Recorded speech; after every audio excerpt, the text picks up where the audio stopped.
नमस्कार दोस्तों। क्यों कोई अमीर रह जाता है और क्यों कोई गरीब गरीब ही रह जाता है। लक्ष्मी माता ने इंद्रदेव को बताया इस बात का असली रहस्य। वैभव की देवी माता लक्ष्मी भगवान विष्णु की पत्नी है। लक्ष्मी जी की पूजा आराधना हर मनुष्य करता है। जैसे धन की चाह होती है, लेकिन जरूरी नहीं हर इंसान को धन की प्राप्ति हो या फिर हर इंसान धनवान बन जाए। इसी सवाल का जवाब मांगने एक बार स्वयं इंद्रदेव माता लक्ष्मी के समीप गए और उनसे पूछा, माता आपकी पूजा अर्चना तो हर व्यक्ति करता है, ऐसा क्यों है कि कोई मनुष्य अमीर है और कोई गरीब। इसके जवाब में माता लक्ष्मी ने कहा, हर व्यक्ति गरीब अमीर अपने कर्मों से बनता है। उससे भी ज़्यादा ज़रूरी है जो मेरी पूजा अर्चना करता है वो उसका मान सम्मान भी बनाए रखे।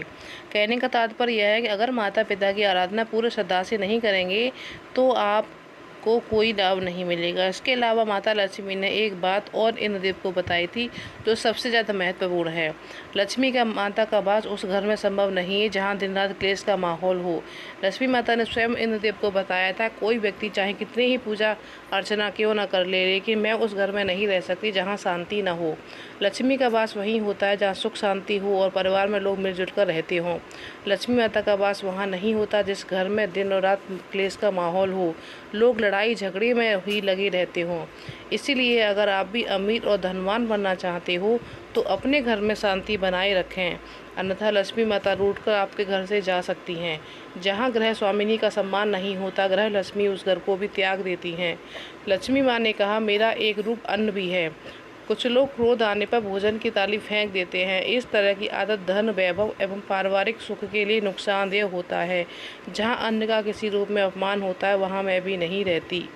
माता लक्ष्मी ने बताया कि इंसान अपने सुख दुख के लिए काफ़ी हद तक खुद भी जिम्मेदार होता है।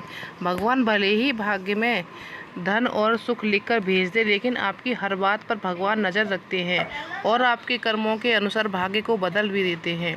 इसलिए देखा जाता है कई लोगों की हथेली में लंबी आयु रेखा होने पर भी अकाल मृत्यु को प्राप्त हो जाते हैं और अच्छी भाग्य रेखा होने पर भी गरीबी से गुजर बसर करते हैं। भगवान श्री कृष्ण के मित्र सुदामा जी भी इस बात के उदाहरण माने जाते हैं, जिन्हें अपनी भूल के कारण अत्यंत गरीबी का सामना करना पड़ा। हालांकि बाद में कृष्ण की कृपा से उनकी गरीबी दूर हो गई। यहाँ हम कुछ ऐसे ही कारणों को बता रहे हैं जिनकी वजह से भाग्य रूठ जाता है और गरीबी का सामना करना पड़ता है। सुदामा का उदाहरण सामने है तो सबसे पहले उसी कारण की बता रहे हैं जिनकी वजह से सुदामा गरीब हुए। सुदामा ने लालच में आकर गुरु माता के द्वारा दिया गया भोजन अकेले ही खा लिया, जबकि उसमें श्री कृष्ण का भी हिस्सा था। दूसरे का हिस्सा खा लेने की वजह से सुदामा को गरीबी का सामना करना पड़ा। यहाँ यह भी ध्यान रखें, गीता में कहा गया है कि जो भगवान को भोग लगाए बिना भोजन करते ही वह चोरी का अन्न खाने के समान भूल करते हैं। इसकी सज़ा लोक और परलोक दोनों जगह भोगनी पड़ती है, इसलिए दूसरे का हक नहीं छीनना चाहिए।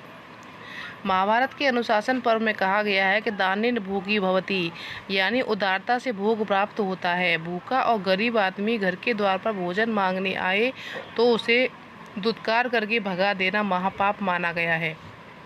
ऐसे व्यक्ति के धन में बरकत नहीं होती और लक्ष्मी इनसे रूठकर चली जाती है। यानी स्त्रियां ही तो श्री अर्थात लक्ष्मी है। ऐश्वर्य चाहने वालों को इनका आदर करना चाहिए।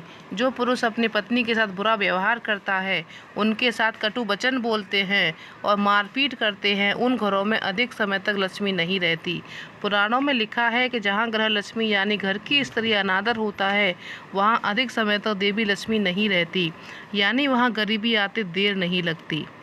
मदिरा और जुआ को सर्वनाश का कारण माना गया है। इसका उदाहरण महाभारत में प्रत्यक्ष देखा गया है। जुआ खेलने के कारण चक्रवर्ती सम्राट युधिष्ठिर को अपना राजपाट गंवाना पड़ा। अंत में पत्नी तक को दांव पे लगाना पड़ गया। युधिष्ठिर के वर्षों भाई और पत्नी के साथ वन वन भटकना पड़ा था। पर स्त्री गमन को महापाप माना गया है। बाली से लेकर रावण तक और रामायण से लेकर महाभारत तक इसके अनेक उदाहरण मिलते हैं, जिनमें परिस्थिति पर कुदृष्टि डालने के कारण धन संपन्न व्यक्ति भी दरिद्र हो गया। अहिल्या पर कुदृष्टि डालने के कारण देवताओं को ही राजा इंद्र को भी अपना राजपाट गंवाकर सामान्य मनुष्य की तरह भटकना पड़ा था।